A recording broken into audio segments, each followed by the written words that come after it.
오늘 본문을 통해서 첫 번째로 하나님께서 우리에게 주시는 은혜는 성도는 결코 버림을 당하지 않는 은혜를 받았다는 사실입니다. 하나님께서 예수 그리스도 통해서 첫 번째 우리에게 주시는 은혜는 성도는 결코 버림을 당하지 않는 은혜를 받았다는 사실입니다. 성경을 보면 노아 시대 때 노아를 제외한 모든 이 땅에 기식하는 인생들은 다 버림을 받았습니다. 바벨탑을 쌓던 사람 어떻게 되었습니까? 다 버림을 받았습니다. 또 엘리 제사장의 아들들은 어떻게 되었습니까? 역시 버림을 받았습니다. 사울은 어떻습니까? 버림을 받았습니다. 여러분 뿐만 아니라 아합을 비롯한 북이스라엘 왕들 다 버림을 받았습니다. 때로는 완약하고 교만한 이스라엘 백성들을 버리시기도 하셨습니다. 마찬가지로 우리들 또한 버림을 받아 마땅한 자들이었습니다. 왜 하나님이 택하신 백성들을 버리시는 것입니까? 그들의 죄 때문에 하나님께서 버리신 것입니다. 그런데 놀라운 것은 죄가 없으신 예수님을 하나님께서 버리셨다는 사실입니다. 오늘 우리가 읽었던 본문 마가복음 15장 34절에서 예수님께서 이렇게 절규하고 계시지 않습니까?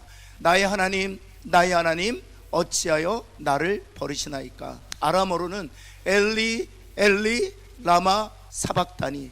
엘리라는 것은 하나님의 소유격입니다. 나의 하나님이란 뜻입니다. 라마라는 단어는 어찌하여 라는 단어입니다. 사박다니는 버리셨나이까 하는 단어죠. 그래서 나의 하나님 어찌 나를 버리셨나이까. 왜 하나님께서는 죄가 없으신 예수 그리스도를 버리신 것입니까? 바로 하나님께서는 우리의 모든 죄를 예수님께 지우시고 우리 대신 예수님을 버리신 것입니다. 그래서 하나님께서는 죄가 없으신 예수 그리스도를 버리신 것입니다. 그것으로 인하여 우리에게 주어진 은혜를 이사야 선지자는 이렇게 증거하고 있습니다. 이사야서 60장 우리 15절 말씀에 보면 우리 같이 한번 읽어볼까요? 시작. 전에는 내가 버림을 당하여 미움을 당하였으므로 내게로 가는 자가 없었으나 이제는 내가 너를 영원한 아름다움과 대대의 기쁨이 되게 하리니. 우리는 전에는 버림을 당한 존재들이었습니다. 왜요? 죄악 때문에. 하나님께 미움을 당하는 존재였습니다. 왜요? 범죄함 때문에. 그러나 이제는 내가 너를 영원한 아름다움과 대대의 기쁨이 되게 하시겠다는 것입니다. 단순히 일시적으로 하나님께서 우리를 아름답다 보시는 것도 아니고, 하나님께서 단순히 어떤 부분을 기쁨으로 여기시는 것이 아니라 영원히 그리고 대대로 우리를 아름답게 보시고 기쁨이 되게 하셨다는 사실입니다. 더 나아가서 이사야서 62장 4절은 이렇게 증거하고 있습니다.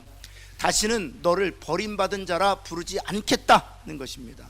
하나님께서 우리의 죄로 말미암아, 우리의 허물로 말미암아, 우리의 범죄함으로 말미암아 우리를 버리지 않으시겠다 말씀하시는 것이 왜입니까? 하나님 주님께서 우리 대신 이미 완전히 버림이 되셨기 때문이라는 사실입니다.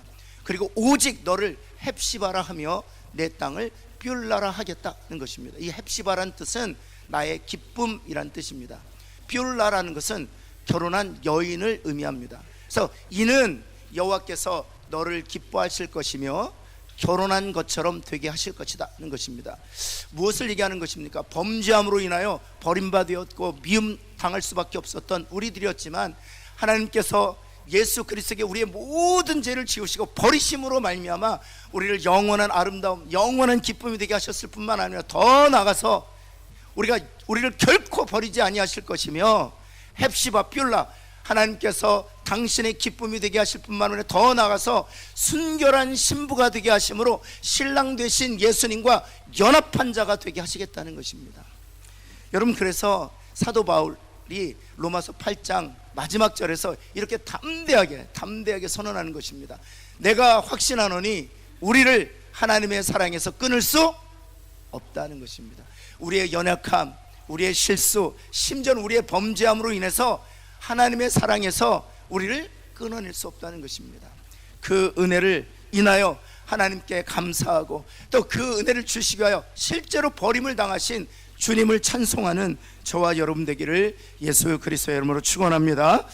여러분, 두 번째 하나님께 주신 은혜는 성도는 하나님께 담대히 나아갈 수 있는 은혜를 받았다는 사실입니다.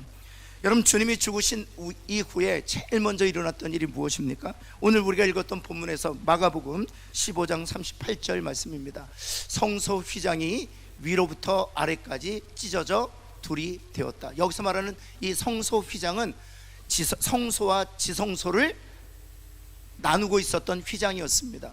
지성소는 우리가 잘 알고 있었던 것처럼 이스라엘 백성들은 들어갈 수 없었습니다. 심지어 레위인들도 들어갈 수 없었습니다. 더 나아가서 제사장들도 들어갈 수 없었습니다. 지성소는 오직 1년에 딱 한 차례 대속죄일날, 나팔절날 대제사장들만이 자기의 죄를 속한 연후에 들어갈 수 있었습니다. 지성소는 정말 하나님이 계시는 곳이었고 하나님께서 하나님의 백성들 만나시는 곳이었습니다. 그래서 휘장은 바로 이 성소와 지성소를 구분하는 그런 휘장이었습니다. 그런데 그 휘장이 찢어졌다는 것입니다. 그렇다면 이 휘장이 무엇을 상징하고 예표하는 것입니까? 히브리서 10장 20절 말씀 볼까요? 같이 한번 읽겠습니다. 시작. 그 길은 우리를 위하여 휘장 가운데로 열어놓으신 새로운 살 길이요, 휘장은 곧, 그렇죠, 누구의 육체시라고요? 예수 그리스도의 육체. 예수 그리스도의 육체가 둘로 나뉘어짐으로 말미암아 길이 열리게 되었고, 그 길을 통해서 휘장 가운데로 지성소로 나아가게 되었다. 하나님의 보좌 앞으로 담대히 나아갈 수 있게 되었다는 것입니다. 대제사장들만 1년에 딱 한 차례 하나님의 존전 앞으로 나아갈 수 있었지만, 이제는 우리 매일 매 순간 예수 그리스도의 은혜를 힘입어 담대히 은혜의 보좌 앞에 나가게 되었다는 사실입니다. 그래서 주님이 십자가에서 자신의 육체를 찢어 둘로 나누어 주신 것이죠. 그렇다면 이 휘장을 누가 찢었습니까? 우리가 찢었습니까? 마가복음 15장 38절로 다시 돌아가면 휘장이 어디에서부터 어디까지 찢었다고요? 위에서 아래로 찢어. 만약 아래에서 위로 찢었다면 우리가 찢는 것이겠지요. 그러나 위에서부터 아래로 찢었다는 것은 하나님께서 찢으셨다는 것입니다. 그 나눔을 하나님께서 제거하셨다는 것입니다. 이제는 누구든지 하나님의 은혜의 보좌 앞으로 나아갈 수 있게 되었다는 사실입니다. 여러분, 그래서 우리가 이런 찬양을 하지 않습니까? 제가 정말 좋아하는 찬양인데요, 주의 보좌로 나아갈 때 어떻게 나아갈까? 여러분, 범죄한 우리들이 어떻게 나아갈 수 있겠습니까? 오직 나아갈 수 있는 그 근거가 있다면 나를 구원한 주의 십자가, 그것을 믿음으로 나아갈 수 있다는 것입니다. 또 다시 그 다음 절을 보면 주의 보좌로 나아갈 때 나 여전히 부족합니다. 그러나 담대히 은혜의 보좌 앞으로 나갈 수 있는 이유가 있다면 나를 품으신 주님의 사랑, 그것을 믿는 믿음으로 나아갈 수 있다는 것입니다. 그리고 부렴을 보면 이렇게 되어 있습니다. 자격 없는 내 힘이 아니라 오직 예수 그리스도의 보혈로 나아갈 수 있고요, 십자가의 보혈, 완전하신 사랑을 힘입어 나아가게 되었다는 사실입니다. 사랑하는 성도 여러분, 그 은혜를 입은 자로 담대히 하나님 앞에 나아가게 된 것을 인하여 하나님을 찬송하는 저와 여러분 되기를 예수 그리스도의 이름으로 축원합니다. 그래서 이 은혜를 입은 하나님의 백성들에게 히브리서 기자를 통해서 무엇을 약속하셨습니까? 오늘 지금 이 순간 필요한 때를 따라 돕는 은혜를 얻기 위하여 은혜의 보좌 앞에 담대히 나오라고 말씀하셨습니다. 사랑하는 성도 여러분, 거리낌 없이 담대히 십자가의 보혈을 의지하여 은혜의 보좌 앞에 나아가 오늘 필요한 은혜도 구하는 저와 여러분 되기를 예수 그리스도의 이름으로 축원합니다.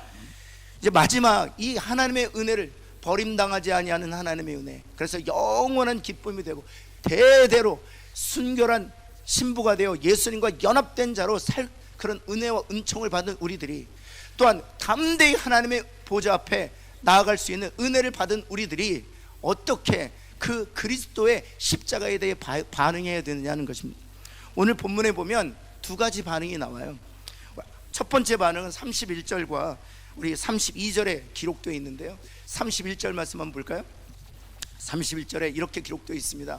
그와 같이 대제사장들도 서기관들과 함께 희롱했다는 것입니다. 십자가를 바라보면서 희롱했다. 하나님께서 한량없는 은혜를 베풀어 주시는 그런 십자가인데도 불구하고, 그리고 그 은혜를 주시기 위해 주님이 친히 버림을 당하셨음에도 불구하고 그 십자가를 바라보면서 희롱했다는 것입니다. 어떻게 희롱했습니까? 서로 말하되 그가 남은 구원하였으되 자기는 구원할 수 없도다 하면서 희롱했다는 것입니다. 32절은 더 심각합니다.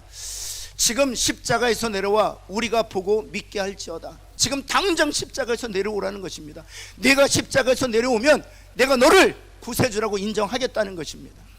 이런 반응이 있었던 것이죠. 그래서 39절에 두 번째 반응이 기록되어 있습니다. 이방인이었습니다. 그리고 백부장이었던 그가 십자가에 달리신, 그리고 은혜를 베푸신 그 예수 그리스도를 바라보면서 이 사람은 진실로 하나님의 아들이었다라고 고백하는 것이죠. 사랑하는 성도 여러분, 이 두 가지 반응이 있어요. 버림당하지 않는 은혜, 그리고 하나님 앞에 담대히 나갈 수 있는 은혜를 주신 그 예수님을 바라보면서 이방인이었지만 하나님의 아들이었도다 라고 진실로 반응했던 것처럼 우리도 또한 마음을 모아서 주님만이 나의 구주시입니다. 주님께서 나의 은혜를 베풀어 주시기에 자신의 몸을 찢어 주셨습니다. 우리에게 은혜를 베풀어 주셔서 주시기 위하여 하나님께 버림을 당하셨습니다. 주님만이 나의 주님이십니다. 주님 사랑합니다. 주님 찬송합니다. 주님 우리의 영광을 홀로 받아 주옵소서. 이런 반응이 우리 가운데 있기를 예수 그리스도의 이름으로 축원합니다.